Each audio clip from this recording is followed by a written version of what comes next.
Lecture du livre des Nombres, chapitre 9.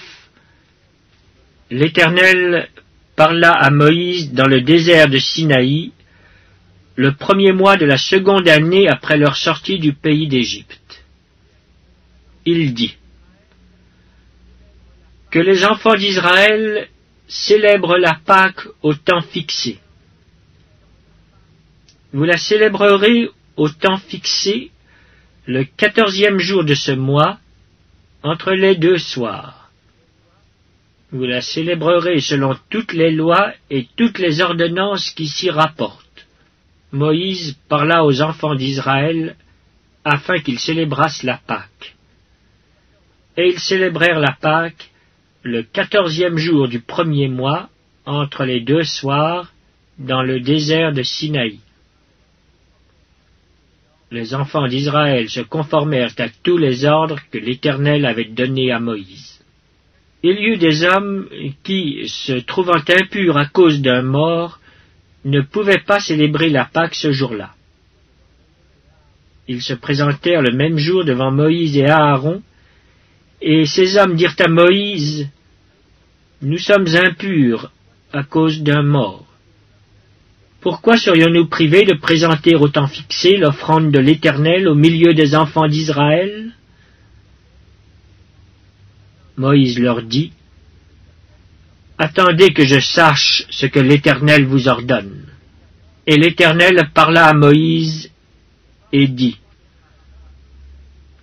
Parle aux enfants d'Israël et dis-leur: Si quelqu'un d'entre vous ou de vos descendants est impur à cause d'un mort, ou est en voyage dans le lointain, il célébrera la Pâque en l'honneur de l'Éternel.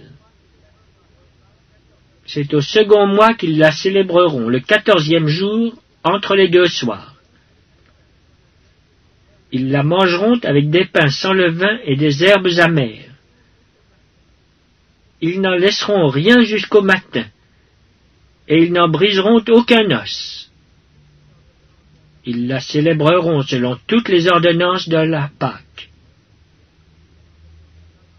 Si celui qui est pur et qui n'est pas en voyage s'abstient de célébrer la Pâque, celui-là sera retranché de son peuple, parce qu'il n'a pas présenté l'offrande de l'Éternel au temps fixé.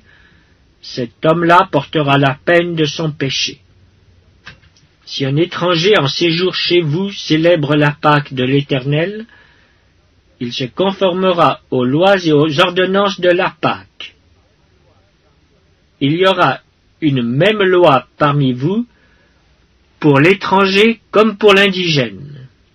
Le jour où le tabernacle fut dressé, la nuée couvrit le tabernacle, la tente d'assignation. Et depuis le soir jusqu'au matin, elle eut sur le tabernacle l'apparence d'un feu. Il en fut continuellement ainsi. La nuée couvrait le tabernacle, et elle avait de nuit l'apparence d'un feu. Quand la nuée s'élevait de dessus la tente, les enfants d'Israël partaient. Et les enfants d'Israël campaient dans le lieu où s'arrêtait la nuée. Les enfants d'Israël partaient sur l'ordre de l'Éternel, et ils campaient sur l'ordre de l'Éternel. Ils campaient aussi longtemps que la nuée restait sur le tabernacle. Quand la nuée restait longtemps sur le tabernacle, les enfants d'Israël obéissaient au commandement de l'Éternel et ne partaient point. Quand la nuée restait peu de jours sur le tabernacle, ils campaient sur l'ordre de l'Éternel et ils partaient sur l'ordre de l'Éternel. Si la nuée s'arrêtait du soir au matin et s'élevait le matin, ils partaient.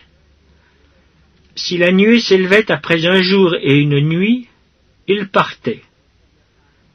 Si la nuée s'arrêtait sur le tabernacle 2 jours, ou 1 mois, ou 1 année, les enfants d'Israël restaient campés et ne partaient point. Et quand elle s'élevait, ils partaient. Ils campaient sur l'ordre de l'Éternel, et ils partaient sur l'ordre de l'Éternel. Ils obéissaient au commandement de l'Éternel, sur l'ordre de l'Éternel par Moïse.